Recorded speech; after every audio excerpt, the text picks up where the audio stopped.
ఇక డీటెయిల్స్ లోకి వెళ్తే రంగారెడ్డి జిల్లా ఆదిబట్ల మున్సిపాలిటీలో చైర్మన్ వైస్ చైర్మన్ పై పెట్టిన అవిశ్వాసం తీర్మానం నెగ్గింది. మొత్తం 15 మంది కౌన్సిలర్లు గాను 13 మంది కౌన్సిలర్లు అవిశ్వాస తీర్మానానికి హాజరయ్యారు. కొరం పూర్తి కావడంతో అవిశ్వాస తీర్మానం నెగ్గినట్లు ప్రకటించారు. వచ్చిన కౌన్సిలర్లు చైర్మన్ వైస్ చైర్మన్లను ఎన్నుకున్నారు. చైర్మన్ గా మరి నిరంజన్ రెడ్డి, వైస్ చైర్మన్ కామన్ల యాదగిరిని కౌన్సిలర్లు ఎన్నుకున్నారు. చైర్మన్ వైస్ చైర్మన్ పదవులు 2 కాంగ్రెస్ పార్టీ కైవసం చేసుకుంది. इसको बैठ फाइट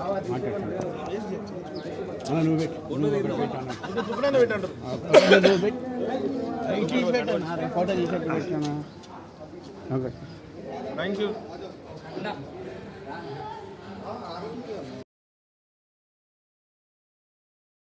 आजा ए कुछ ఓకే అన్న 2 డేస్ టైం 2 డేస్